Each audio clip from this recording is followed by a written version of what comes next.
Good morning. आज हम बात करेंगे issues in ideological and organisational growth की।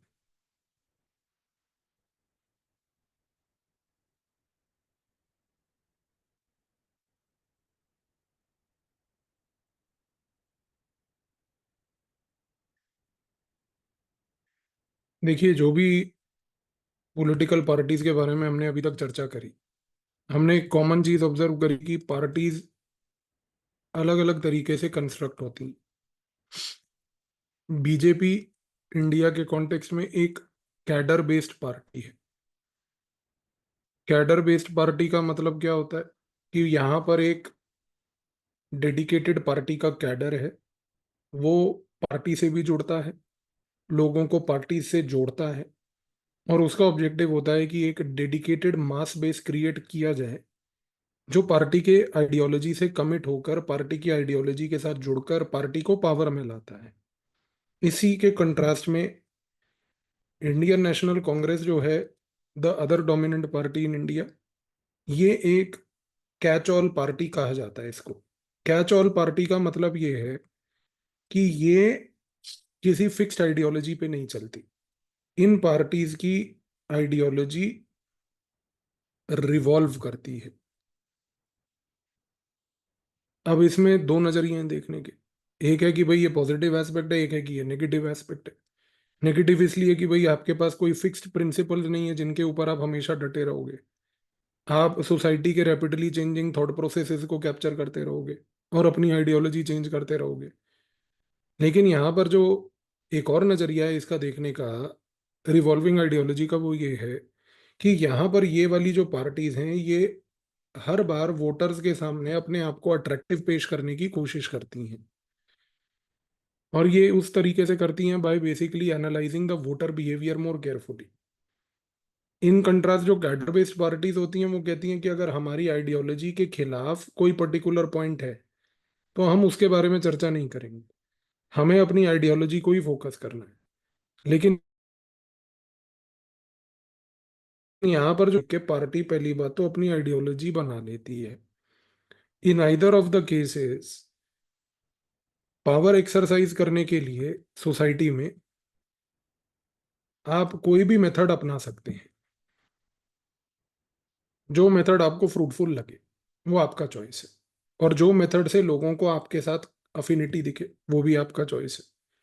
लेकिन आज इसके बावजूद भी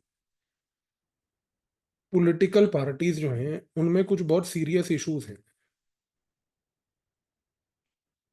और ये इश्यूज अगर हम इंडिया के स्पेसिफिक देखें, इंडिया की पार्टीज में तो ये और बहुत क्लियरली विजिबल दिखते हैं। सबसे पहली बात है कि क्या इश्यूज है। सबसे पहली बात ये है कि चाहे पार्टी की आइडियोलॉजी फिक्स्ड हो या रिवॉल्विंग हो, उसके बावजूद भी विनेबिलिटी एक बहुत बड़ा फैक्टर है जो डिसाइड करता है कि पार्टी किस कैंडिडेट को वो खड़ा करेगी। कई बार, कितनी बार ऐसा हुआ है कि पॉलिटिकल पार्टीज चाहे बीजेपी हो या कांग्रेस हो, वो किसी भी कैंडिडेट के आइडियोलॉजिकल कमिटमेंट को उतना नहीं देखती जितना कि उसके विनेबिलिटी फैक्टर को देखती है। उसके बेसिस पे वो हमेशा लोगों को इलेक्शन में खड़ा कर देती है।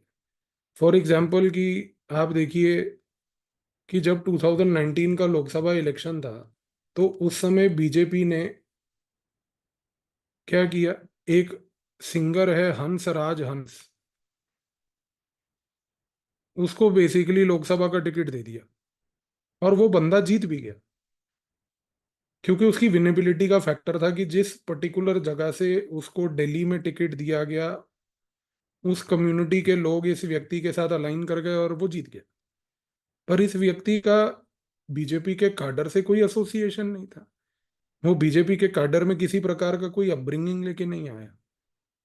लेकिन यही है कि विनेबिलिटी देखी at the cost of ideology, और टिकट दे दिया, इलेक्शन जीत लिया। ये चीज आपको पहली बात तो समझनी है। सिमिलरली ज्योतिधर और सिंधिया, सिंधिया अगर आप देखें तो आजीवन जो हैं ये कांग्रेस के नेता और कांग्रेस की आइडियोलॉजी और विचारधारा के थे। लेकिन जब स्विच ओवर किया बीजेपी में, बीजेपी ने लोकसभा का टिकट दिया, लोकसभा का चुनाव जीत गए। अब चुनाव जीत गए, ठीक है, बट द क्वेश्चन इज कि did you come from that ideological upbringing and background of the BJP RSS? Answer is no. तो हुआ क्या? आज विनेबिलिटी ही एक नंबर वन इशू है जो इंडिया की पॉलिटिक्स में अभी भी कन्फ्रंट कर रहा है, जिससे आइडियोलॉजी सेंट्रिक इलेक्शंस और आइडियोलॉजी सेंट्रिक पॉलिटिक्स इंडिया में नहीं हो पा रही। दूसरी चीज, सबसे बड़ा कंसर्न आज की डेट में ये है कि there is complete decline of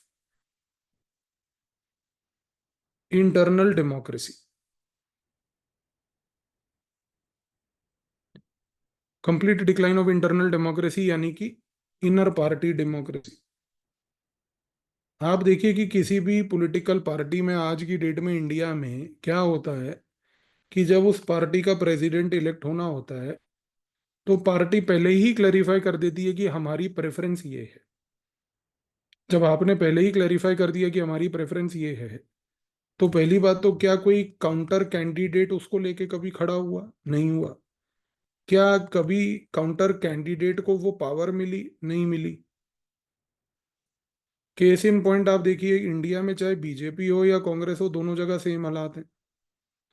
BJP में जेपी नड्डा को जब पार्टी प्रेसिडेंट का चुनाव लड़ाया गया, तो पार्टी ने पहले ही क्लेरिफाई कर दिया कि हमारा कैंडिडेट जेपी नड्डा है।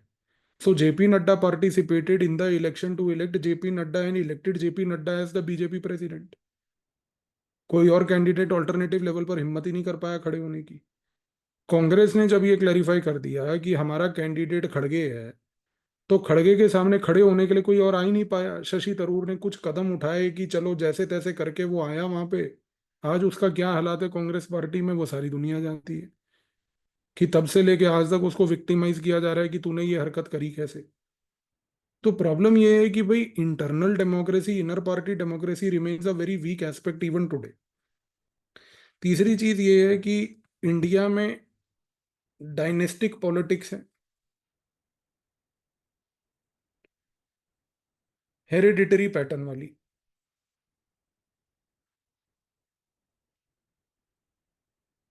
तो ये जो डायनेस्टिक पॉलिटिक्स है हेरिडिटरी पैटर्न वाली, इससे क्या प्रॉब्लम हो रही है कि जो न्यू कमर्स हैं पार्टी में, उनको चांस इसलिए नहीं मिलता है क्योंकि यहाँ पर डायनेस्टी की प्रेफरेंस है। और स्पेसिफिक जो बाप है, जो एमपी बन चुका है या मिनिस्टर बन चुका है, वो अपने बेटे को एमएलए बनाएगा, वो अपने बच्चे को एमएलए बनाने के बाद उसको मिनिस्टर बनाएगा। तो इसी तरीके से क्या हो रहा है कि इनर पार्टी डेमोक्रेसी के साथ साथ डायनेस्टिक पॉलिटिक्स एक प्रॉब्लमेटिक फीचर है। और यही चीज को जोया हसन जो है, एक पॉलिटिकल साइंटिस्ट, उन्होंने कहा कि इंडिया में सबसे बड़ी प्रॉब्लम ये है कि parties are more like personal fiefdoms।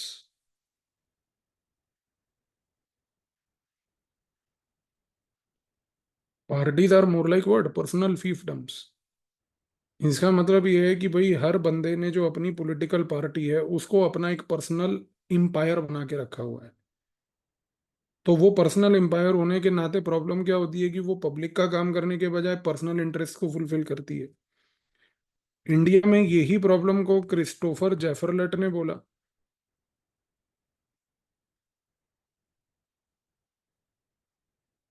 कि बहुत ज्यादा पर्सनलाइजेशन हो गया है। पर्सनलाइजेशन ऑफ पॉलिटिक्स का मतलब ये है कि यहाँ पर एक स्पेसिफिक पर्सन जो है, जो पॉलिटिकल डायनेस्टिक लीडर है, उस लीडर के आसपास ही सारी की सारी पॉलिटिक्स रिवॉल्व करती है, उस लीडर के आसपास ही सारी की सारी पावर भी जो है रिवॉल्व करती है। तो पर्सन सेंट्रिक पॉलिटिक्स हो गई है, व्यक्ति सेंट्रिक। इसी रीजन से आप देखिए कि पीटर मायर एक स्कॉलर हैं, जिन्होंने इंडिया के कॉन्टेक्स्ट में दी एक थ्योरी जो उन्होंने डेवलप करी रिचर्ड कैट्स के साथ। तो पीटर मायर, रिचर्ड कैट्स ने मिलकर डेवलप करी theory of party cartelisation. Theory of party cartelisation क्या है कि उन्होंने ये बोला कि इंडिया जैसी कंट्री में पार्टीज जो हैं अब ऐसा हो गया है कि they operate more like cartels. Cartels यानी कि वो ऐसे ग्रुप्स बन गए हैं जिनका self interest is more important then the public interest. Self interest is more important then the public interest. तो वो पब्लिक के नीड्स को ना तो समझ पाते हैं, पब्लिक के नीड्स को ना ही वो एनालाइज कर पाते हैं, और ना ही उनको कभी रिजॉल्व करके समझ पाते हैं कि हमें करना क्या है। और यही चीज को अगर हम देखें तो इसको कॉलिन क्राउच ने बोला कि प्रॉब्लम ये हो गई है कि रियल पॉलिटिकल डिसीजंस जो हैं आज की डेट में इंडिया के कॉन्टेक्स्ट में, they are basically taken elsewhere. They are taken elsewhere का मतलब ये है कि एक पॉलिटिकल पार्टी जो पब्लिक को लेकर डिसीजन ले रही है, वो पॉलिटिकल पार्टी डिसीजन पब्लिक के इंटरेस्ट में नहीं बल्कि उस बिजनेस हाउस के इंटरेस्ट में ले रही है जो उस पॉलिटिकल पार्टी के कार्टल को चलाने में मदद कर रहा है। तो हर एक पार्टी का ऑब्जेक्टिव और इंटरेस्ट ये है कि वो कार्टल बनने के बाद वो बिजनेस हाउसेस जिनके साथ जुड़ गई है उनके हितों के डिसीजंस ले रही है। So real decisions are taken by the business houses, they are taken elsewhere. Real political decisions are not taken in favour of the public today. इस रीजन से आप देखिए कि फिर से पीपा नोरिस ने एक और बात बोली कि यहाँ पर पीपा नोरिस कहते हैं कि इंडिया में आज की डेट में क्या हो रहा है कि there is a huge public disconnect from main stream parties.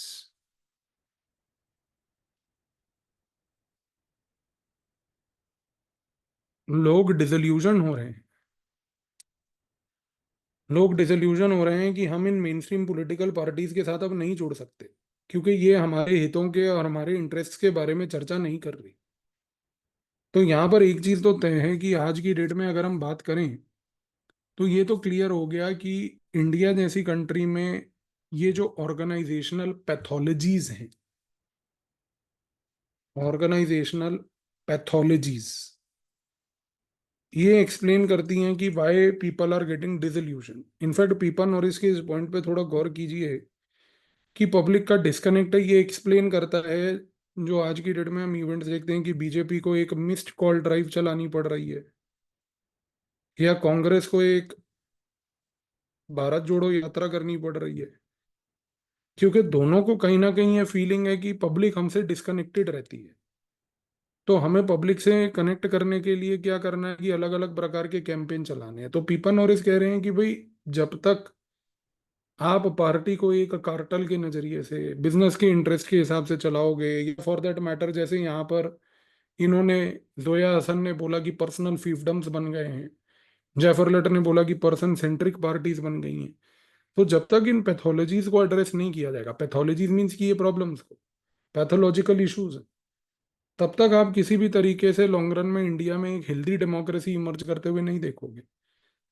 तो ये पर्टिकुलर डिबेट से हमारा जो पॉलिटिकल पार्टीज का पूरा डिबेट एंड डिस्कशन अभी तक चल रहा था, जो हमने मॉरिस डुवेरगर से स्टार्ट करके सरतोरी लॉ और उसके बाद फिर रॉबर्ट डाल एंड अदर्स के बारे में चर्चा करी, ये पूरा एक थॉट प्रोसेस अब हमारा यहाँ पर कंप्लीट होता है। तो आने वाले समय में ये जो पिछले कुछ 5 से 7 वीडियोस थे, इनमें जितने भी प्रकार के ओवरलैप्स और इंटरलिंकेजेस हैं, अगर इनके रिलेटेड कोई क्वेश्चंस आएंगे तो now I don't think you will have difficulty in answering any of them. And I believe कि कंपैरेटिव पॉलिटिक्स का ये जितना भी अभी तक हमने हिस्सा करा, almost 70% of the syllabus we have covered now, आपको नॉट ओनली कंपैरेटिव पॉलिटिक्स में पकड़ बन रही है बल्कि पॉलिटिकल साइंस ऑप्शनल में भी पकड़ बन रही है। तो जैसा मैंने आपको कई बार पहले भी ये समझाया है कि आप दूसरा ऑप्शनल अपने लगाव के पॉइंट ऑफ व्यू से करना चाहते हैं, एक सेपरेट इशू है। एग्जाम पास करना है तो इससे बेहतर डीप कंटेंट आपको कहीं नहीं मिलेगा। मिलते हैं नेक्स्ट वीडियो में नेक्स्ट कॉन्सेप्ट के साथ।